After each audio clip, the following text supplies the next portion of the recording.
अस्सलाम वालेकुम व्यूअर्स, मैं हूँ शाकिर सोलंकी। व्यूअर्स, आज कौमी असम्बली के इजलास में अपोजिशन जमातें और हुकूमत के अरकान के जो हैं हुकूमती अरकान वो आमने सामने थे। लड़ाई झगड़ा हुआ और हाथापाई होते होते रह गई। नवीद कमर इतने ठंडे हैं, वो आधा कोट उतार कर अपना लपक पड़े थे। अली जैदी के साथ लड़ाई के लिए आगे बढ़े थे। ये और फिर उसके बाद अपोजिशन के अरकान ऐवान से बाहर चले गए। अपोजिशन को बोलने का मौका नहीं दिया जा रहा था, हुकूमती अरकान को बोलने का मुकम्मल पूरा मौका दिया जा रहा था। अपोजिशन ने फिर बाहर आकर शायरा दस्तूर पर अपना एहतजाज रिकॉर्ड कराया, प्ले कार्ड उठाकर नारेबाजी की हुकूमत के ख़िलाफ़। ये पूरा हाल वाला आज क्या कुछ होता रहा कौमी असम्बली के इजलास में। वज़ीर आज़म आए थे पार्लियामेंट में, सारा दिन बैठे रहे। वज़ीर आज़म ने स्पीकर को सबसे पहले सुबह सुबह बुलाया। ये पूरा कहानी पार्लियामेंट हाउस की आज मैं बताता हूँ कि लड़ाई किस तरह हुई है, क्यों हुई है, रीज़न क्या है।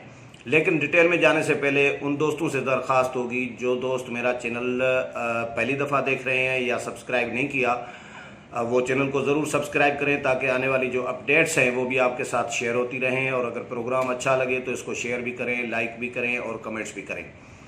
तो व्यूअर्स, सुबह सुबह से पहले तो वज़ीर आज़म ने स्पीकर असद कैसर को बुलाया अपने चैम्बर में, पार्लियामेंट हाउस में। वज़ीर आज़म जो पार्लियामेंट को अहमियत देते नहीं हैं, आते नहीं हैं, वो गुज़श्ता 6 दिन से मुसलसल पार्लियामेंट में आ रहे हैं। या तो वज़ीर आज़म को भी हाई डोज आ गया है, वज़ीर आज़म को कहीं से डोज आया है, जहाँ से डोज आता है वज़ीर आज़म को, तो वज़ीर आज़म ने पार्लियामेंट आना शुरू कर दिया है। पहले नहीं आते थे, अब आ रहे हैं 6 दिन मुसलसल। ये बड़ा रिकॉर्ड कायम किया है इमरान खान ने कि वो 6 दिन से मुसलसल आ रहे हैं और MNA से मिल रहे हैं, वज़रा से मिल रहे हैं, उनके मसले मसाइल सुन रहे हैं जो रिपोर्ट कराया जा रहा है।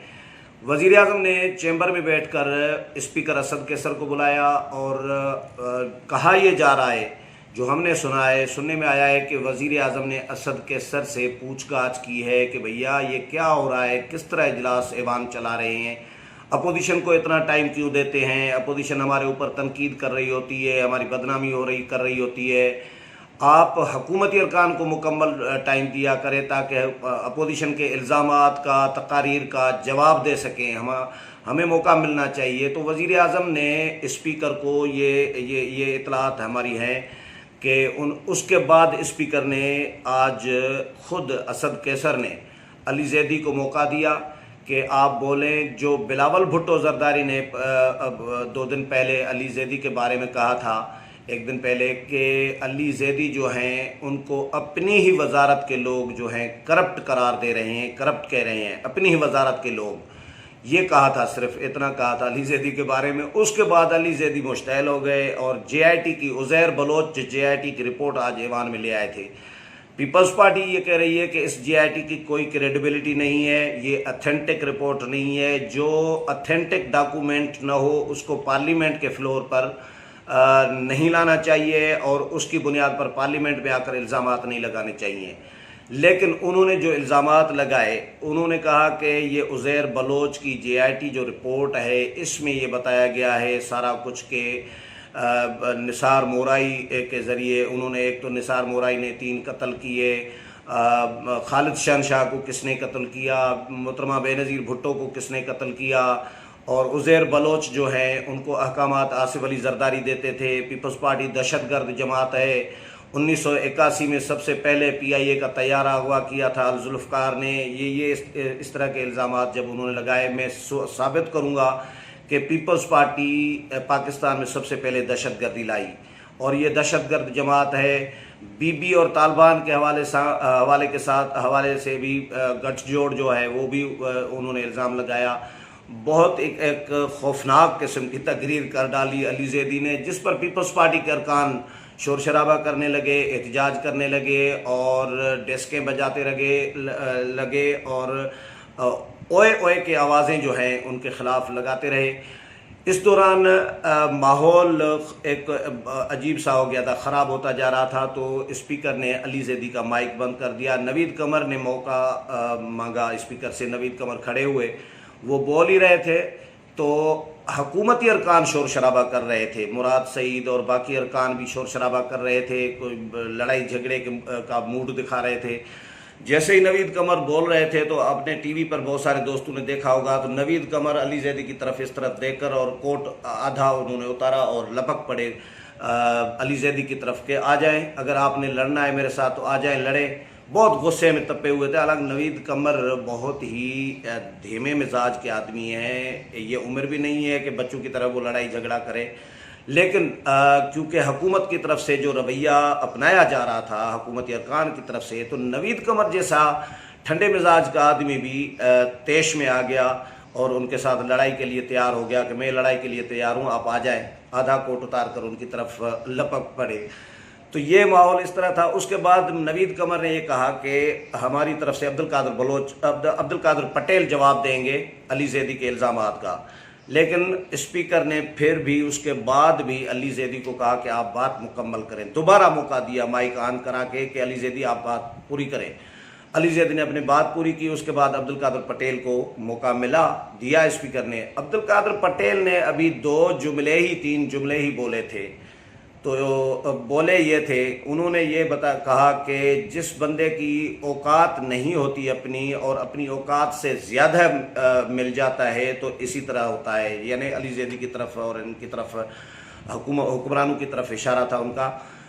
तो उन्होंने फिर ये बात करके उन्होंने सीता वाइट का नाम लिया। अभी सीता वाइट का नाम ही लिया तो स्पीकर ने उनका माइक बंद करा दिया, आगे बोलने नहीं दिया। अब आप अंदाज़ा कर सकते हैं, अली जैदी ने इतने बड़े इल्ज़ामात लगाए आसिफ अली जरदारी पर कि वो कातिल हैं और उज़ैर बलोच जो हैं उनसे अहकामात लेते थे और ये दहशतगर्द जमात है, बीबी को किसने कत्ल किया, खालिद शहनशाह को किसने कत्ल किया। इन इल्ज़ामात के बावजूद भी उन्होंने स्पीकर ने उनको टोका नहीं, रोका नहीं। जो शख्स ऐवान में मौजूद नहीं होते उनके खिलाफ बात नहीं की जाती, लेकिन आसिफ अली जरदारी ऐवान के मेंबर हैं, वो कभी भी जवाब उसका दे सकते हैं।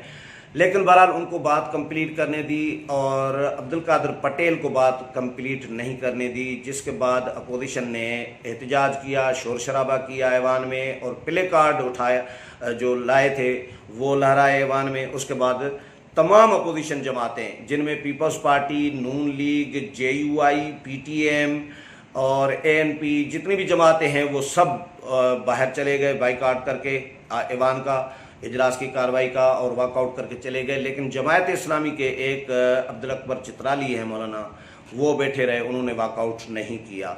तो अपोजिशन उसके बाद बाहर चली गई पार्लियामेंट से। शायरा दस्तूर पर उन्होंने अपना एहतजाज कराया।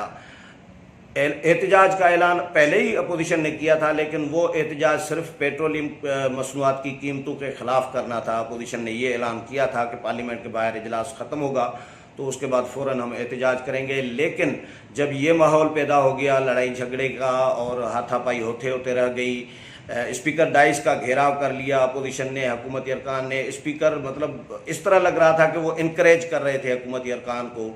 ये मैं इल्ज़ाम नहीं लगा रहा स्पीकर पर, लेकिन स्पीकर के रवैये से लग रहा था कि स्पीकर इनकरेज कर रहे हैं, स्पीकर जानिबदारी का मुजाहरा कर रहे हैं। उनके रवैये से बिल्कुल क्लियर था। सहाफ़ी भी ये डिस्कस कर रहे थे, सिर्फ मैं अकेला नहीं कह रहा, सिर्फ अपोजिशन भी कह रही है, लेकिन सिर्फ अपोजिशन नहीं कह रही, जो कवर करने वाले सहाफ़ी हैं उनमें से भी बहुत सारे जो गैर जानिबदार हैं वो भी ये बात कर रहे हैं कि भैया ये तो इनकरेज कर रहे हैं हुकूमती अरकान को और उनको सपोर्ट कर रहे हैं, ये तो लड़ाई झगड़ा बढ़ा रहे हैं, रवैये से लग रहा है। तो फिर दोस्तों ने बताया कि सुबह इनकी वज़ीर आज़म ने जो है इनको हाईडोज दे दिया है कि भैया इस तरह ऐवान नहीं चलेगा जिस तरह आप चला रहे हैं।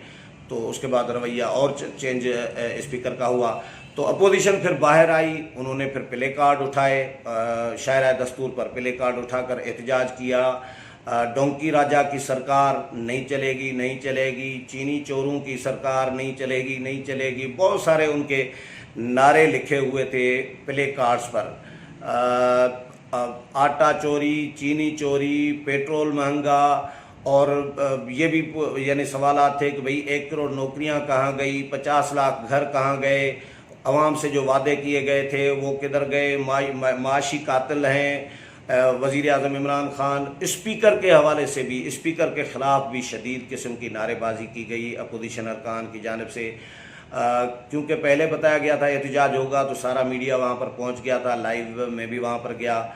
और ख्वाजा आसिफ, राना सनाउल्ला, नवीद कमर, शाहिद खाकान अब्बासी वो क्वारंटाइन से निकल आए हैं। ये भी खबर है कि वो क्वारंटाइन में थे कोरोना की वजह से, लेकिन वो निकल आए हैं। पीटीएम के अली वज़ीर मोहसिन दावड़ भी थे, मौलाना अब्दुल शकूर थे JUI के। तो ये तमाम जमातों के अरकान ने उस मुजाहरे में शिरकत की हुकूमत के ख़िलाफ़ और नारेबाजी की। उसके बाद फिर वज़ीर आज़म ऐवान में आए जब अपोजिशन निकल गई थी, तो वज़ीर आज़म ने फिर अपनी तकरीर भी की। लेकिन लग ऐसा रहा था कि ये वज़ीर आज़म 6 दिन से जो पार्लियामेंट आ रहे थे, मेम्बरान से मुलाकातें कर रहे थे और स्पीकर से मुलाकातें कर रही थी, तो ये सवाल ये उठता है क्या कहीं वज़ीर आज़म ने ये माहौल तो क्रिएट नहीं कराया, मेम्बरान को वज़ीर आज़म ने क्लास ली हो, पूछताछ की हो कि भैया क्या कर रहे हो, अपोजिशन इल्ज़ामात लगा रही है और आप चुप करके बैठे हो।